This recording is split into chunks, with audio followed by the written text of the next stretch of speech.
کون بتائے گا کون سے پارے میں؟ 30ویں پارے میں ہے۔ الشیخ والشیخۃ منسوخ التلاوت ہے، قرآن مجید میں نہیں ہے۔ الشیخ والشیخۃ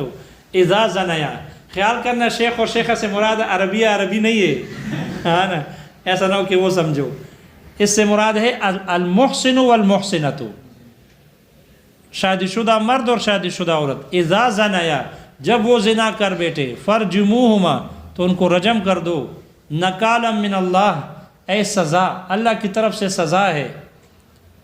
واللہ عزیز حکیم، یہ آیت منسوخ التلاوت ہے لیکن حکم باقی ہے۔ حضرت عمر فاروق رضی اللہ عنہ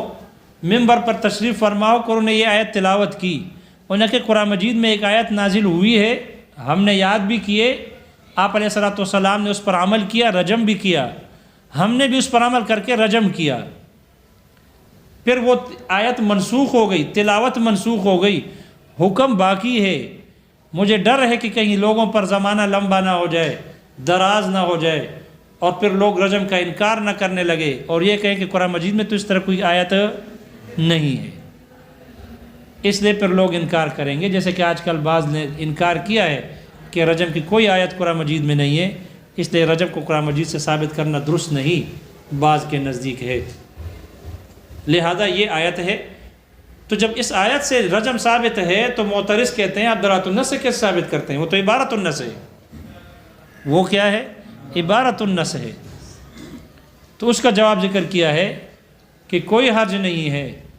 کوئی حرج نہیں ہے کہ اگر درات النص عبارت النص سے بھی ثابت ہو، یہ رجم عبارت النص سے بھی ثابت ہو اور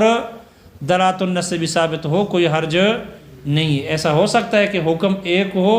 اور ان کے ثابت ہونے کے ذرائع اور دلائل 2 ہو 3 ہو، عبارت النص سے بھی ثابت ہو اور درات النص سے بھی ثابت ہو۔ یہ ایک مثال ہو گئی۔ دوسری مثال حد کے ثابت کرنے کی، جیسے کہ ڈاکوؤں کے سزا کے بارے میں اللہ تعالیٰ نے فرمایا وَيَسْعَوْنَ فِي الْأَرْضِ فَسَادًا، جو لوگ زمین میں فساد مچاتے ہیں ان کے لیے وہ ڈاکوؤں نے سزا کو نقل کیا گیا، أَن يُقَتَّلُوا أَوْ يُصَلَّبُوا أَوْ تُقَطَّعَ أَيْدِيهِمْ وَأَرْجُلُهُمْ مِنْ خِلَافٍ أَوْ يُنْفَوْا مِنَ الْأَرْضِ۔ تو جو سزا ڈاکوؤں کی نقل کی گئی ہے وہی سزا، چونکہ ڈاکو قتل بھی کرتے ہیں، مال بھی لوٹتے ہیں، یا ایک نہ مال لوٹے نہ قتل کرے لیکن راستے کو ڈرا دے، راستے میں خوف اور دہشت پھیلا دے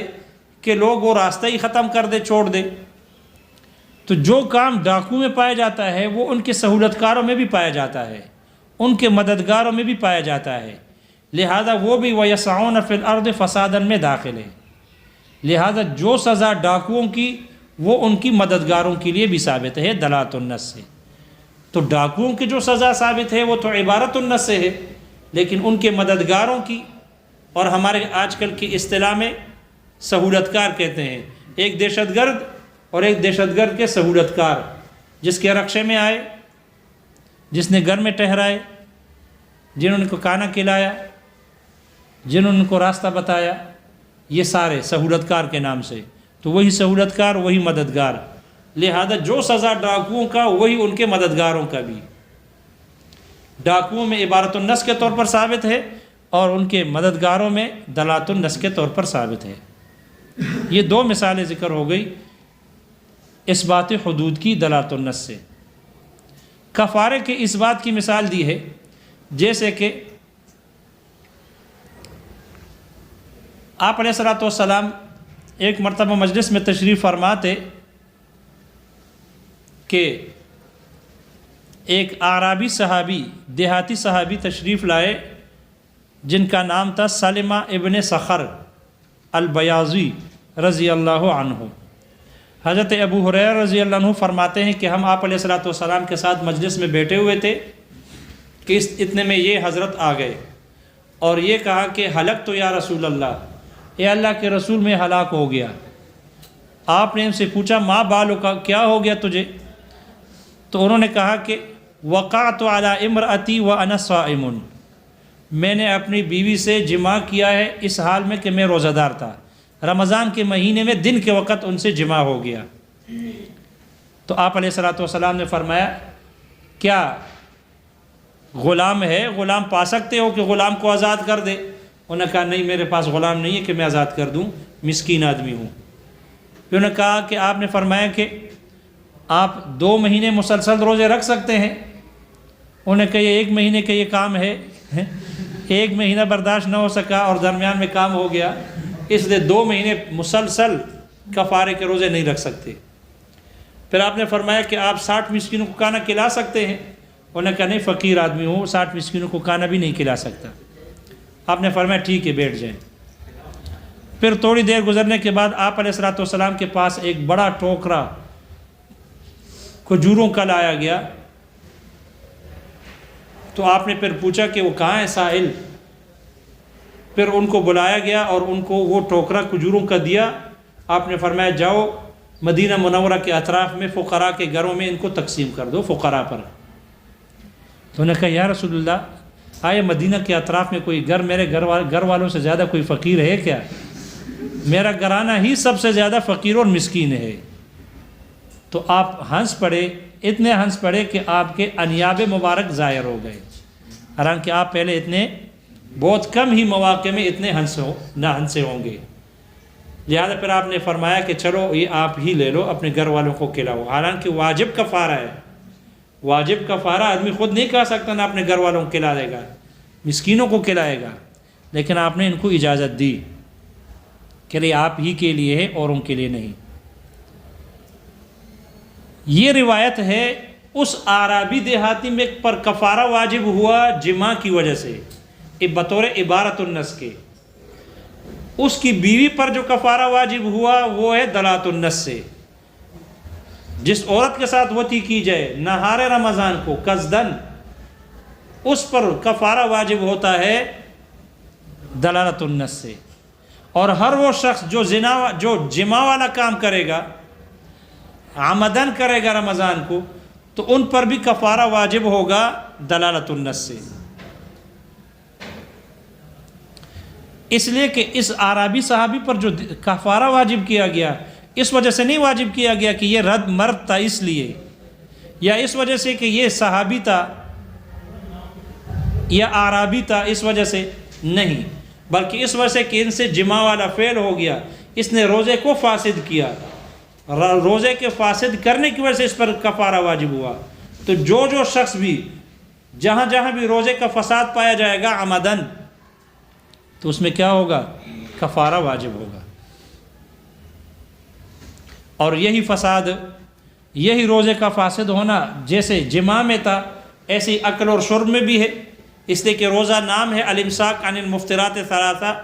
الاکل شرب اور وطی ہے، جماع ہے، لہذا جیسے جماع میں کفارہ واجب، تو کھانے پینے میں بھی روزہ فاسد ہو جاتا ہے۔ اس لیے احناف کے نزدیک اگر کوئی آدمی رمضان کے مہینے میں عمدن کھا لے یا پی لے تو ان پر بھی کفارہ دلالت النص سے واجب ہے، دلالت النص سے واجب ہے۔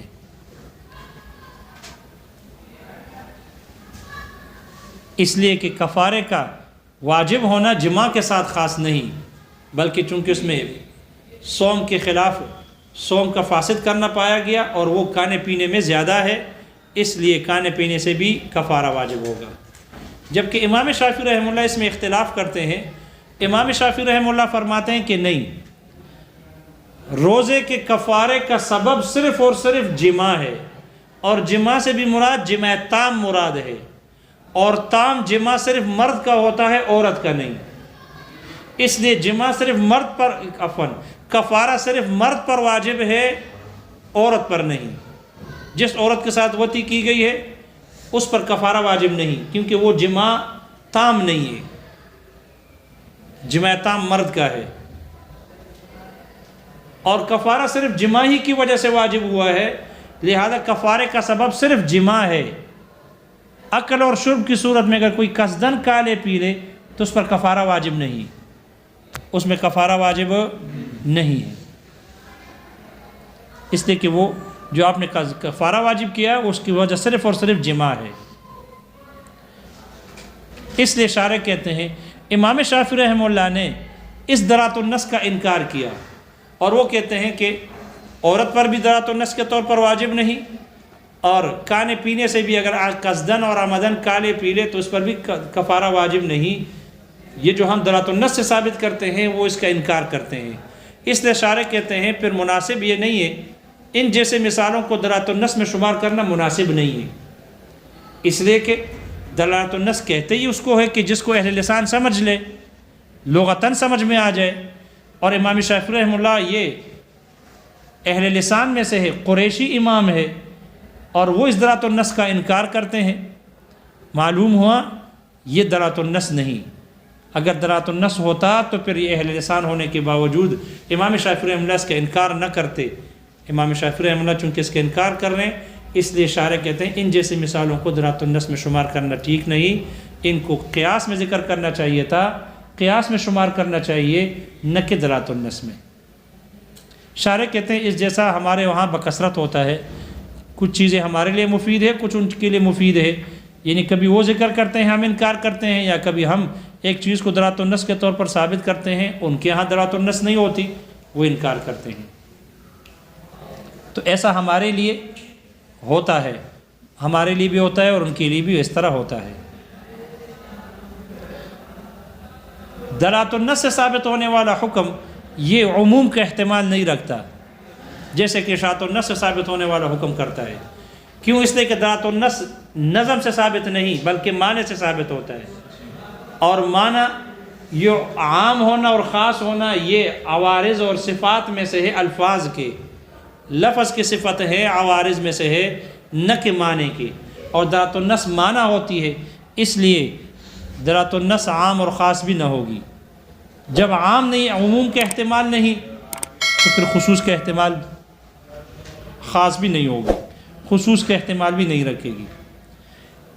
اس لیے کہ یہ معنی ہے اور معنی لازمی ہے، اور وہ عوارض ہے، صفات ہیں الفاظ کی۔ اس لیے ایسا نہیں ہو سکتا کہ دلالت النص بھی عام ہو پھر تخصیص ہو، کیونکہ جو چیز علت کے طور پر معلوم ہو کہ یہ علت ہے حکم کا، پھر ایسا نہیں ہو سکتا کہ وہ علت پائی جائے اور حکم نہ پایا جائے۔ تخلف الحکم عن العلہ لازم آئے گا، جو کہ درست نہیں ہے۔ اس لیے کہ جو چیز علت بن جائے، مثال کے طور پر ایلام ہے، وَلَا تَقُلْ لَهُمَا اف، والدین کو اف نہ کہو، اف کیوں نہ کہو؟ اس کی وجہ کیا ہے؟ ایلام، ایذا ہے، والدین کو تکلیف ملتی ہے، یہ ایذا اور ایلام یہ علت ہے۔ اب جہاں جہاں یہ علت پائی جائے گی وہاں حرمت کا حکم لگے گا۔ اگر ان میں تخصیص ہو، اگر یہ دلالت النص عام ہو جائے تو عام ہونے کا مطلب ہے کہ تخصیص کا بھی احتمال ہو، ایسا ہو سکے گا پھر کہ کہیں پر ایلام پایا جائے اور وہاں حکم نہ ہو، یعنی اس میں تخصیص کی گئی ہو، پھر یہ لازم آئے گا۔ حالانکہ علت جہاں بھی ہوگی، ایک مرتبہ جب حکم کے لیے علت بن جائے کوئی، تو پھر وہ علت جہاں بھی ہوگی وہ اس کے لیے حکم ثابت ہوگا، تخصیص نہیں ہو سکتی۔ اس لیے جہاں کہیں بھی علت پائی جائے گی حرمت ثابت ہوگی، حرمت واجب ہوگی، لیکن اس کو پھر تعمیم نہیں کہتے، اس کو تعمیم نہیں کہتے، اس لیے کہ یہ علت کے عام ہونے سے حکم کا عام ہونا ہے، یہ تعمیم نہیں ہے، یہ شمول ہے، اس لیے علت دلالت النص عام نہ ہوگی۔ اس لیے محشی کہتے ہیں یہ اسی پر مبنی ہے، جیسے کہ بعض لوگوں نے کہا، یہیں سے کہا گیا کہ جہاں پر گالی دینا یا ضرب، وہ جہاں پر اف کہنا کسی قوم کے ہاں قابل تعظیم ہو تو وہ حرام نہیں ہے، وہ حرام نہیں ہے، کیونکہ اس کا جہاں ضرب ہو، جہاں گالی ہو اور وہاں ایلام نہ ہو تو وہ حرام نہیں۔ بچہ بھی تو گالی دیتا ہے نا، چھوٹا بچہ جب گالی دیتے ہیں ماں باپ خوش ہوتے ہیں، ناراض ہوتے ہیں؟ خوش ہوتے ہیں نا، یا مارتا ہو خوش ہوتے ہیں، دیکھو ضرب ہے، ضرب ہے۔ یا جیسے کہ زوجین کے ہاں جب وہ انتہائی اعلیٰ مقام تک دونوں پہنچ چکے ہوں تو میاں بیوی کے ملاعبت کے وقت بھی ضرب ہوتی ہے، لیکن اس کی وجہ ایلام نہیں ہوتی، ایذا مقصود نہیں ہوتی، وہ کچھ اور مقصود ہوتا ہے۔ تو وہاں بھی ضرب کی صورت پائی جاتی ہے، لیکن وہاں پر حرمت کا حکم نہیں ہے، اس لیے یہ ضرب اور شتم پائی جا رہی ہے لیکن ایلام نہیں ہے۔ جب ایلام نہیں ہے تو پھر حرام بھی نہیں۔ جہاں اس لیے محشی کہتے ہیں کہ یہیں سے یہ بات کہی گئی ہے کہ جہاں پر اف کہنا کہ کسی قوم کے ہاں قابل تعظیم ہو تو وہاں پر اف کہنا حرام بھی نہیں، اس لیے کہ اس کی علت ایلام ہے اور ایلام پر حکم لگتا ہے۔ دیکھو بھائی،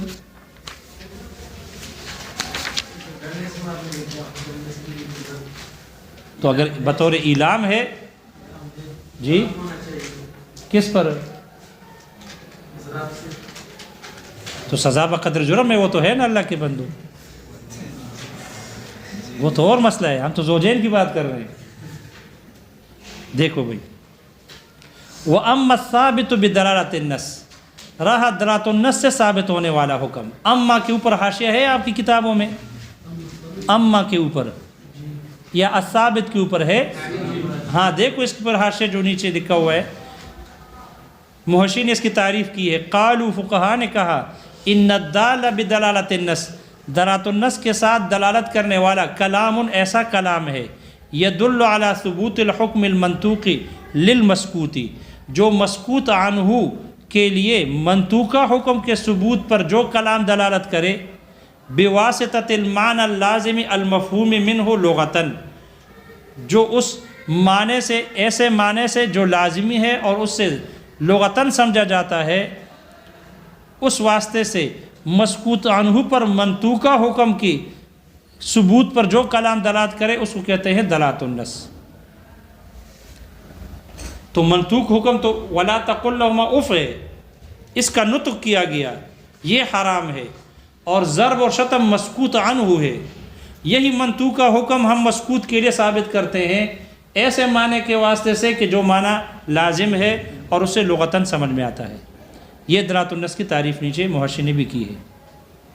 وَأَمَّا الثَّابِتُ بِدَلَالَةِ النَّصِ، رہا دلالت النص سے ثابت ہونے والا حکم، فما، تو یہ وہ حکم ہے، ثبت بمعنی النص، جو نص کے معنی سے ثابت ہو، لغتاً لغوی طور پر، لا اجتہاداً، نہ کہ اجتہاداً۔ شارح کہتے ہیں عدلھا ہونا عن طریق العبارۃ والاشارہ، مصنف نے یہاں عبارت النص اور اشارت النص کے طریقے سے اعراض کیا۔ وکان ینبغی، مناسب یہ تھا ماتن کے لیے، ان یقول، کہ وہ یہ کہتے، اما الاستدلال بدلالۃ النص فالعمل بما ثبت،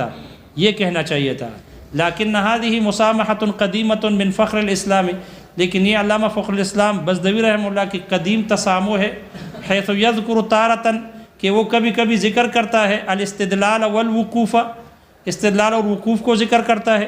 وهو فعل المجتہد، جبکہ وہ مجتہد کا فعل ہے، وتارۃ العبارۃ والاشارۃ، اور کبھی کبھی وہ العبارۃ والاشارہ کو ذکر کرتے ہیں، وهو من اقسام النظم حقیقتاً، اور یہی نظم کے اقسام میں سے حقیقی طور پر، وتارۃ، اور کبھی کبھی الثابت بالعبارۃ والاشارۃ،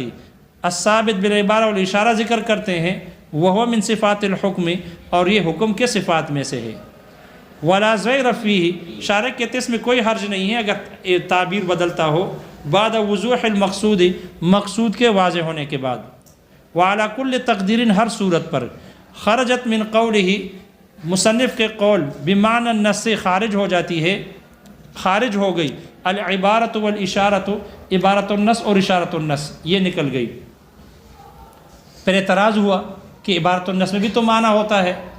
اشارت النص میں بھی معنی ہوتا ہے، اس کا جواب دے رہے ہیں، وَلَيْسَ الْمُرَادُ بِهِ مَعْنَاهُ الْلُغَوِيَّ الْمَوْضُوعَ لَهُ، معنی سے مراد اس کا وہ معنی موضوع لہو،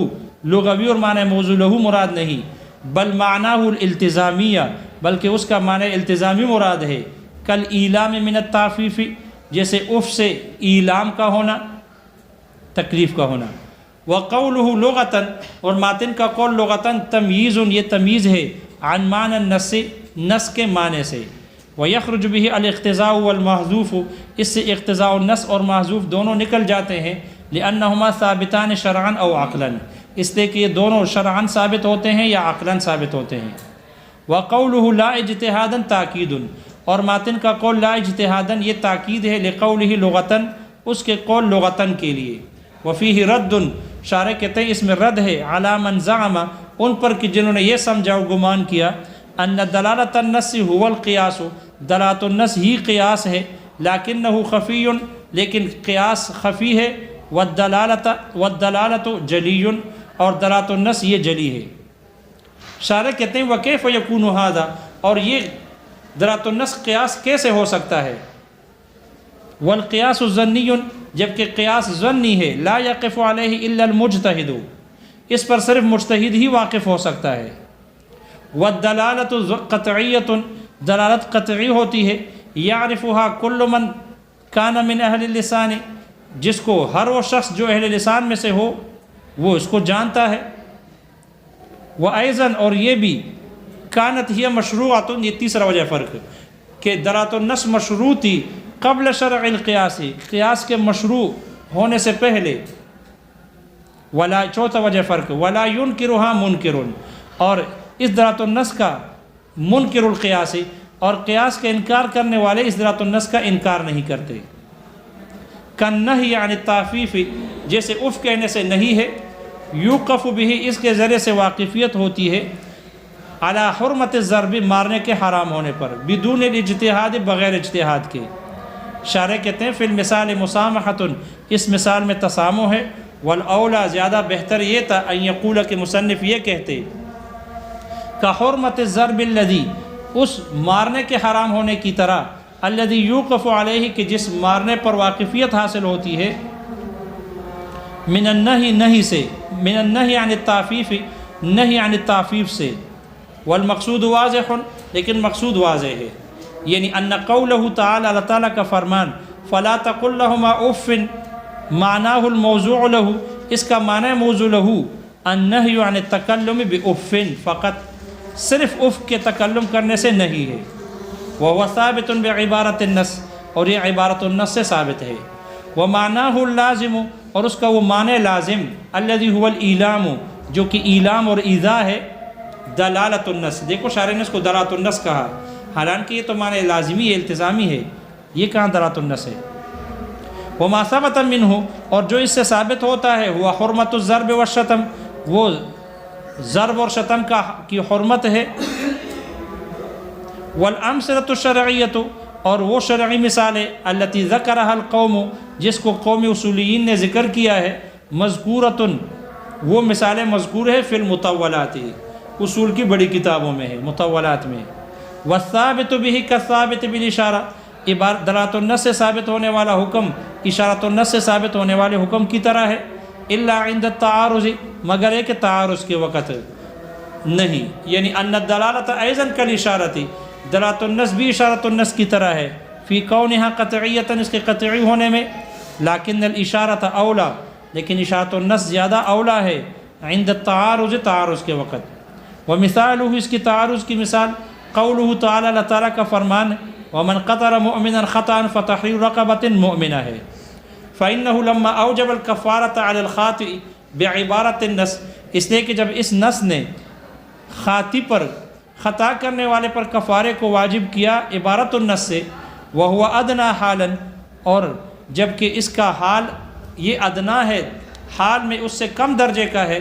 فالاولا ان تجب علی العامد تو بطریق اولا یہ کہ وہ کفارہ واجب ہو عامد پر وهو اعلی حالا من اعلی حالا جبکہ اس کی حالت اس سے اعلیٰ ہے وبہذا تمسک الشافعی رحمہ اللہ اور اسی سے استدلال کیا امام شافعی رحمہ اللہ نے فی وجوب الکفارۃ علی العامد عامد پر کفارے کے واجب ہونے میں ونحن نقول ہم جواب میں کہتے ہیں انہ یعارضہ قولہ تعالی اس کے معارض اللہ تعالیٰ کا فرمان ومن یقتل مؤمنا متعمدا فجزاؤہ جہنم خالدا فیہا یہ اس کے معارض ہے فإنہ یدل بإشارۃ النص اس لیے کہ یہ نص یہ آیت اشارت النص سے دلالت کرتی ہے اعلیٰ اس بات پر انہ لیس علیہ الکفارۃ کہ اس پر کفارہ نہیں ہے اذ الجزاء اسم للکافی اس لیے کہ جزا یہ نام ہے کافی ہونے کا وایضا اور یہ بات بھی ہے وہ کل المذکور یہ سزا پوری سزا مذکور ہے فعلم معلوم ہوا انہ لا جزاء له سوا جہنم اس کے لیے کوئی سزا نہیں جزا نہیں سوائے جہنم کے ولا یقال، شارح کہتے ہیں یہ اعتراض نہ کیا جائے، لو کان کذالک، اگر بات ایسے ہی ہوتی، لما وجب علیہ الدیۃ والقصاص، تو پھر اس پر دیت اور قصاص واجب نہ ہوتی، لأننا نقول، اس لیے ہم جواب میں کہیں گے ذالک جزاء المحل، وہ بدلہ ہے محل کا، واما جزاء الفعل، رہا فعل کا بدلہ اور جزا، فهو الکفارۃ فی الخطأ، وہ کفارہ ہے قتل خطا میں، وجہنم فی العمد، اور جہنم ہے قتل عمد میں، ولو سلم، اور اگر تسلیم بھی کر لیا جائے ذالک اس کو، فالقصاص ثبت بنص آخر، تو یہ قصاص ثابت ہوئی ہے دوسری نص سے، ولہذا اسی وجہ سے صح اثبات الحدود والکفارات، حدود اور کفارات کا ثابت کرنا صحیح ہے، بدلالت النص، دلالت النص سے، دون القیاس، نہ کہ قیاس سے، اے لاجل، اس وجہ سے، ان الدلالت قطعیۃ، دلالت النص قطعی ہوتا ہے، والقیاس ظنی، اور قیاس ظنی ہے، یصح اثبات الحدود والکفارات بالاول دون الثانی، پہلے سے حدود اور کفارات کا ثابت کرنا صحیح، نہ کہ دوسرے سے، وہذا اذا كان القیاس بعلت مستنبتۃ، یہ اس وقت ہے کہ جب قیاس علت مستنبتہ کی وجہ سے ہو، واما اذا كان بعلت منصوصۃ، رہی وہ صورت کہ جب قیاس علت منصوصہ سے ہو، فهو يساوي الدلالۃ فی القطعیۃ والاثبات، تو پھر وہ قطعی ہونے میں اور حدود اور کفارات کے ثابت کرنے میں دلالت النص کے مساوی ہوگی۔ مثال اثبات الحدود بالدلالۃ، دلالت النص سے حدود ثابت کرنے کی مثال، اثبات حد زنا بالرجم علی غیر ماعز، حضرت ماعز اسلمی رضی اللہ عنہ کے علاوہ پر رجم کے حد کو ثابت کرنا ہے، الذی ثبت علیہ بالعبارۃ، جس حضرت ماعز رضی اللہ عنہ پر یہ حد عبارت النص سے ثابت ہوئی، لأن ماعزا، اس لیے کہ حضرت ماعز رضی اللہ عنہ کو انما رجم، اس کو رجم کیا گیا، لأنہ زان محسن، اس لیے کہ ان سے زنا ہوا اور شادی شدہ تھے، لا لأنہ ماعز او صحابی، اس وجہ سے نہیں کہ وہ ماعز تھے یا وہ صحابی تھے، فکل من کان کذالک، اس لیے ہر وہ شخص جو اسی طرح ہو، یرجم، اس کو رجم کیا جائے گا، ولیکن ثبت الرجم، لیکن رجم ثابت ہے، علی کل زان محسن، ہر زانی محسن پر، بنص آخر ایضا، دوسرے نص سے بھی ثابت ہے، واثبات حد قطع الطریق، اور قطع طریق کے حد کا ثابت کرنا، علی من، اس شخص پر، کان ردءا لہم، جو ان کا مددگار ہو، بدلالت قولہ تعالی، اللہ تعالیٰ کے فرمان، وَيَسْعَوْنَ فِي الْأَرْضِ فَسَادًا کی دلالت کی وجہ سے ہے۔ ومثال اثبات الکفارات بالدلالت، دلالت النص سے کفارہ ثابت کرنے کی مثال، اثبات الکفارت، کفارے کا ثابت کرنا ہے، علی امرأۃ، اس عورت پر، وطئت، جس کے ساتھ وطی کی گئی، عمدن فی نہار رمضان، قصدن کی گئی رمضان میں، نہار رمضان میں، بدلالت النص، دلالت النص سے، اس نص کی دلالت، بدلالت النص، اس نص کی دلالت کی وجہ سے ہے، ورد فی الاعرابی، جو اس اعرابی کے بارے میں وارد ہوئی، حین جامع، جس وقت انہوں نے جماع کیا، فی رمضان، رمضان میں، عمدن، قصدن، وعلی کل من یفعل الجماع، اور ہر اس شخص پر کہ جو جماع کا کام کرے گا، سواہ اس کے علاوہ پر، لأنہ، اس لیے کہ انما وجبت علیہ الکفارۃ، اس پر جو کفارہ واجب ہوئی، لفساد صومہ، اس کے روزے کے فساد کی وجہ سے، لا لأنہ اعرابی مخصوص، نہ کہ وہ کوئی مخصوص اعرابی تھا، اور رجل، یا مرد ہونے کی وجہ سے مرد تھا اس لیے، واثبات الکفارۃ، کفارے کا ثابت کرنا، علی من، ان پر، من اکل او شربا، کہ جو کھائے یا پیے، عمدن، بدلالت ھذا النص، اس نص کی دلالت کی وجہ سے ہے، الوارد فی الجماع، جو نص جماع کے بارے میں وارد ہوئی ہے، لأنہ انما وجبت علیہ الکفارہ، اس لیے کہ اس پر جو کفارہ واجب ہوا، لأجل، اس وجہ سے ہوا، انہ افساد للصوم، کہ اس میں روزے کا افساد تھا، لا لأنہ جماع فقط، نہ کہ اس وجہ سے کہ وہ صرف جماع تھا، فکل ما فیہ افساد للصوم، تو ہر وہ صورت کہ جس میں روزے کا فساد ہو، روزے کا فاسد کرنا ہو، من الاکل والشرب والوتی، من بیانیہ ہے، یعنی کھانے پینے اور وتی میں سے ہو، تجب فیہ الکفارۃ، تو اس میں کفارہ واجب ہوگا، غیر مختص بالجماع، اور وہ جماع کے ساتھ مختص نہیں ہوگی۔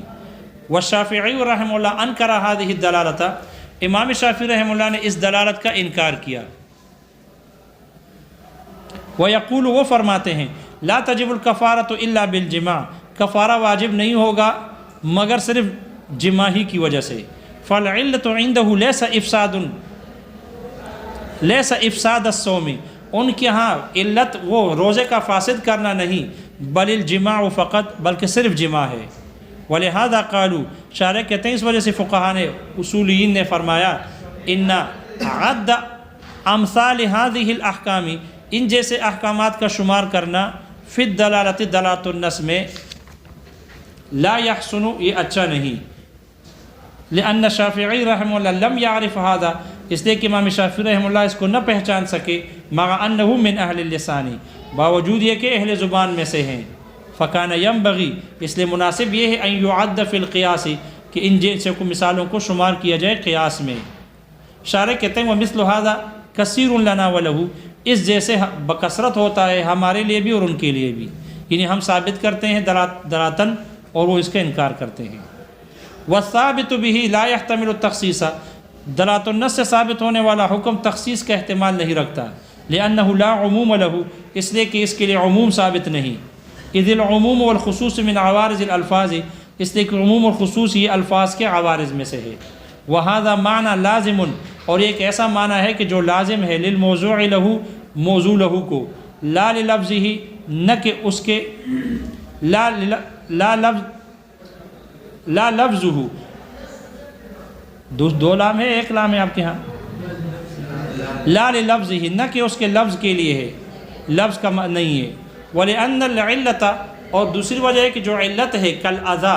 جیسے کہ ایذا دینا، تکلیف دینا، مثلا مثال کے طور پر، اذا ثبت كونه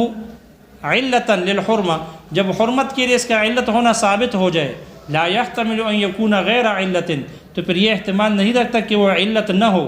بأن يوجد الاذى، اس طور پر کہ اذا ایذا پائی جائے، ولم توجد الحرمہ، اور حرمت نہ پائی جائے، ایسا نہیں ہو سکتا۔ فأینما وجدت العلہ، اس لیے جہاں کہیں بھی علت پائی جائے گی، وجدت الحرمۃ، حرمت پائی جائے گی۔ ولا یسمى هذا تعمیما، اس پر بھی اشکال ہے کہ جہاں پر بھی علت پائی جائے گی وہاں حکم پایا جائے گا، تو یہی تو عموم ہے، یہ کیا ہے؟ عموم ہے۔ شارح کہتے ہیں ولا یسمى هذا تعمیما، اس کو عموم نہیں کہتے، یہ شمول ہے، یہ عموم نہیں بلکہ